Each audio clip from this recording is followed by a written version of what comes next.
Welcome to my YouTube channel legal and social awareness. मैं Karim Ahmad Siddiqui advocate. साथियों, एक चर्चा जो पिछले कई सालों से लगातार जोर पकड़ती जा रही है वह यह है कि 498A के मुकदमों का मिसयूज किया जा रहा है। हाँ दोस्तों, महिलाओं के द्वारा जो दहेज उत्पीड़न का कानून है और जो क्रूरता का कानून है उसका लगातार दुरुपयोग किया जा रहा है। यह चर्चा लगातार अदालतों में और मीडिया के माध्यम से भी होती रहती है। वैसे तो ऑनरेबल हाई कोर्ट और सुप्रीम कोर्ट के द्वारा भी कई केसेस में यह बात कही जाती है कि 498A का दुरुपयोग हो रहा है। मैंने मार्च के महीने में भी कई वीडियोस ऑनरेबल सुप्रीम कोर्ट के जजमेंट्स के बनाए थे जिसमें ऑनरेबल सुप्रीम कोर्ट ने 498A के मिसयूज की बात कही थी। लेकिन एक बहुत ही महत्वपूर्ण केस था 2018 में सोशल एक्शन फोरम फॉर मानवाधिकार वर्सेस यूनियन ऑफ इंडिया। 2018 का केस था। इसमें तो ऑनरेबल सुप्रीम कोर्ट ने यहाँ तक कह दिया था कि 498A जो आईपीसी में है उसमें अमेंडमेंट की ज़रूरत है, बदलाव करना चाहिए। और ना सिर्फ आईपीसी में बल्कि एविडेंस और सीआरपीसी में भी इस संबंध में जो प्रोविजंस हैं उनको अमेंड करने की ज़रूरत है। साथियों, आज मैं ऑनरेबल इलाहाबाद हाई कोर्ट के एक ऐसे ही बहुत ही महत्वपूर्ण जजमेंट के बारे में बातचीत करने जा रहा हूँ। यह 13 जून को अभी हाल ही में ये जजमेंट पारित किया गया है जिसमें यह कहा गया है कि 2 महीने तक 498 के केसेस को बिल्कुल बंद कर दिया जाएगा, किसी भी तरीके की कोई कार्रवाई नहीं की जाएगी और कुछ नई तरीके की व्यवस्था दी गई है। हालांकि इस तरीके की व्यवस्था की बात ऑनरेबल सुप्रीम कोर्ट के द्वारा भी एक केस में पहले की जा चुकी थी। इसके बाद दूसरे केस में, और यह जो मैंने अभी केस बताया सोशल एक्शन फोरम फॉर मानवाधिकार, इसमें भी इस मुद्दे को उठाया गया था कि जो सुप्रीम कोर्ट ने जो फैमिली वेलफेयर कमेटी की बात कही थी वो सही नहीं थी। लेकिन ऑनरेबल हाई कोर्ट ने भी इस तरीके की कुछ बातें कही हैं। तो बहुत ही महत्वपूर्ण जानकारी है, इसलिए जुड़े रहें आखिरी तक। देखते हैं कि ऑनरेबल इलाहाबाद हाई कोर्ट के द्वारा 498A के केसेस के लिए वो कौन सी नई व्यवस्था है जिसको अपने जजमेंट में कहा गया है। साथियों, एक 498A का मामला हापुड़ जिले का था। चूंकि उसमें 307 अटेम्प्ट टू मर्डर की धारा भी लगी थी, इसलिए मामला लोअर कोर्ट से सेशन कोर्ट को कमिट होता है। और सेशन कोर्ट में 3 अभियुक्तों के द्वारा, पति और सास ससुर तीनों के द्वारा 227 सीआरपीसी यानी डिस्चार्ज की एप्लीकेशन मूव की जाती है। 227 और 228 के अंतर्गत उस डिस्चार्ज की एप्लीकेशन को सेशन कोर्ट के द्वारा रिजेक्ट कर दिया जाता है। सेशन कोर्ट के डिस्चार्ज एप्लीकेशन के रिजेक्शन के खिलाफ ऑनरेबल इलाहाबाद हाई कोर्ट में 3 रिवीजन फाइल किए जाते हैं, तीनों लोगों के द्वारा अलग अलग, पति के द्वारा अलग, सास और ससुर के द्वारा अलग अलग। ये तीनों रिवीजन नंबर थे 1122/2022, 1126/2022 और 1187/2022। ऑनरेबल इलाहाबाद हाई कोर्ट इन तीनों रिवीजन्स को, क्रिमिनल रिवीजन थे ये तीनों, इन तीनों रिवीजन्स को क्लब कर दिया जाता है, एक साथ सुनवाई की जाती है। और एक साथ सुनवाई करते हुए अभी 13 जून को महत्वपूर्ण आदेश पारित किया जाता है। जजमेंट जो किया जाता है उसकी बात हम बाद में करेंगे। सबसे पहले जो इलाहाबाद हाई कोर्ट के द्वारा कहा जाता है कि एक फैमिली वेलफेयर कमेटी का गठन किया जाएगा। हाँ दोस्तों, FWC फैमिली वेलफेयर कमेटी का गठन किया जाएगा। और कोई भी FIR जो 498A के तहत किसी पुलिस स्टेशन में रजिस्टर्ड होती है या कोई भी कंप्लेन केस जो डायरेक्ट कोर्ट में फाइल होता है उसमें आगे 2 महीनों तक किसी भी तरीके की कोई कार्रवाई नहीं की जाएगी। No arrest, no investigation, no further proceeding.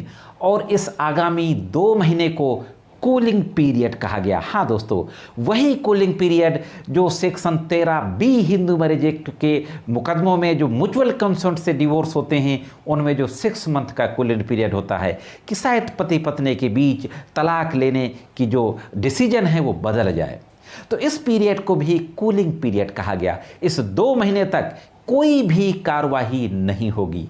तो फिर होगा क्या इन 2 महीनों तक? जो मैंने फैमिली वेलफेयर कमेटी की बात कही, जैसे ही कोई FIR दर्ज होगी या कोई कंप्लेंट केस कोर्ट में डायरेक्टली फाइल होगा तो यह मामला जिसमें 498A और उससे संबंधित धाराएं होंगी फैमिली वेलफेयर कमेटी को रेफर कर दिया जाएगा। याद रखिए दोस्तों कि जिन मामलों में इंजरी रिपोर्ट है, 307 वगैरह लगा हुआ है या 10 साल या उससे ज़्यादा की सज़ा है, उन मामलों को फैमिली वेलफेयर कमेटी को रिफ़र नहीं किया जाएगा। जाहिर है उन्हीं मामलों को फैमिली वेलफेयर कमेटी रिफ़र किया जाएगा जिनमें इंजरी नहीं है, 307 वगैरह के जो केसेस नहीं हैं और जिनमें 10 वर्ष से कम का इम्प्रिजनमेंट है, उन्हीं मामलों को रेफर किया जाएगा। फैमिली वेलफेयर कमेटी में कौन कौन होगा इसके बारे में वीडियो में आगे बात करते हैं। उससे पहले यह देख लेते हैं कि फैमिली वेलफेयर कमेटी क्या करेगी। फैमिली वेलफेयर कमेटी दोनों पक्षकारों को सम्मन करेगी और फैमिली वेलफेयर कमेटी के समक्ष दोनों कंटेस्टेड पार्टीज को उपस्थित होना मैंडेटरी होगा। और इतना ही नहीं, पक्षकार यानी पार्टीज अपने परिवार के 4 बुजुर्ग मेंबर्स को भी फैमिली वेलफेयर कमेटी के समक्ष ले जाएंगी और वहां पे डिस्प्यूट के मैट्रिमोनियल डिस्प्यूट के कारणों पे विचार करेगी फैमिली वेलफेयर कमेटी। और इसके बाद यह 2 महीने के अंदर फैमिली वेलफेयर कमेटी को स्कूलिंग पीरियड में ही अपनी कार्यवाही को पूरा करना होगा और फिर डिटेल में एक रिपोर्ट बना के अगर कोर्ट से आया है मामला तो मजिस्ट्रेट के समक्ष भेज दिया जाएगा और अगर पुलिस अथॉरिटी से आया है तो पुलिस में भेज दिया जाएगा। अगर मामला सेटल हो जाता है फैमिली वेलफेयर कमेटी में तो फिर पुलिस अधिकारी उस मामले को ख़त्म कर देगा और अगर कंप्लेंट केस है तो फिर मजिस्ट्रेट भी उस मामले को ख़त्म कर देगा, जो भी लीगल प्रोसीजर होगा। और इतना ही नहीं, मामला एमिकेबली सेटल होने पर डिस्ट्रिक्ट जज को भी पावर है और वो किसी जुडिशियल ऑफिसर की नियुक्ति भी कर सकेगा कि आप इस मामले को क्लोज कर दें। तो साथियों, जहां पहले 498A के मामलों में सेटलमेंट होने के बाद, मैंने अभी एक ही दिन पहले इस बात पे वीडियो बनाया था, 482 में हाई कोर्ट जाना पड़ता था, तो अब हाई कोर्ट भी जाने की ज़रूरत नहीं होगी। डिस्ट्रिक्ट जज या उनके द्वारा अपॉइंटेड कोई भी जुडिशियल ऑफिसर सेटलमेंट होने पर 498A के मामले को क्लोज कर सकता है। अब दोस्तों, जो महत्वपूर्ण बात है कि FWC यानी फैमिली वेलफेयर कमेटी में होगा कौन। फैमिली वेलफेयर कमेटी, पहली बात तो ये जो कमेटी होगी ये लीगल सर्विस अथॉरिटी के अंतर्गत काम करेगी। लीगल सर्विस अथॉरिटी विधिक सेवा प्राधिकरण के अंडर में काम करेगी। इसमें एक यंग एडवोकेट होगा जो मीडिएशन सेंटर से लिया जाएगा। हाँ दोस्तों, जिले के जो मीडिएशन सेंटर होते हैं उनसे लिया जाएगा जो यंग एडवोकेट होगा, या जो दूसरा वो भी यंग एडवोकेट होगा जिसको 5 ईयर प्रैक्टिस एक्सपीरियंस हो, उसको भी फैमिली वेलफेयर कमेटी में लिया जा सकता है। अथवा senior most law student 5th year का, वो चाहे किसी नेशनल लॉ यूनिवर्सिटी का हो, स्टेट लॉ यूनिवर्सिटी का हो, या फिर किसी भी गवर्नमेंट लॉ कॉलेज का स्टूडेंट हो 5th ईयर का, उसको भी इस फैमिली वेलफेयर कमेटी में लिया जा सकता है। या कोई भी डिस्ट्रिक्ट का एक प्रोमिनेंट सोशल वर्कर हो, उसको भी फैमिली वेलफेयर कमेटी में लिया जा सकता है।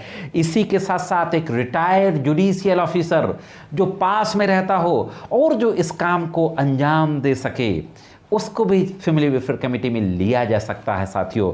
और इसी के साथ साथ educated wife of the senior judicial officer और एडमिनिस्ट्रेटिव ऑफिसर, किसी सीनियर न्यायिक या प्रशासनिक अधिकारी की एक पढ़ी लिखी पत्नी को भी इस फैमिली वेलफेयर कमेटी में लिया जा सकता है।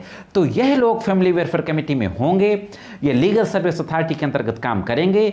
डिस्ट्रिक्ट एंड सेशन जज इस कमेटी की मॉनिटरिंग भी कर सकता है दोस्तों। और एक और महत्वपूर्ण बात, जो फैमिली वेलफेयर कमेटी के मेंबर होंगे तो किसी भी मेंबर को विटनेस के रूप में कभी बुलाया नहीं जाएगा। Member of the FWC shall never be called as a witness. Witness के रूप में किसी भी कोर्ट प्रोसीडिंग में फैमिली वेलफेयर कमेटी के मेंबर को बुलाया नहीं जाएगा साथियों। फाइनली दोस्तों, जो 3 क्रिमिनल रिवीजन इलाहाबाद हाईकोर्ट में दाखिल किए गए थे, उसमें सास और ससुर के क्रिमिनल रिवीजन को एक्सेप्ट कर लिया जाता है। उनके खिलाफ जो कार्रवाई थी, डिस्चार्ज की एप्लीकेशन जो रिजेक्ट हुई थी, उस ऑर्डर को सेटिसाइड कर दिया जाता है, दोबारा सुनने का आदेश कर दिया जाता है। लेकिन जो हस्बैंड के खिलाफ जो रिवीजन था, सेशन कोर्ट के ऑर्डर को कंफर्म कर दिया जाता है। तो दोस्तों, यह थी एक महत्वपूर्ण जानकारी। यह जानकारी कैसी लगी कमेंट्स करके जरूर बताएं। आज की वीडियो में सिर्फ इतना ही। मिलते हैं किसी अन्य वीडियो में कानून की कुछ अन्य जानकारी के साथ। तब तक कानून की विभिन्न तरीके की जानकारी के लिए देखते रहें लीगल एंड सोशल अवेयरनेस।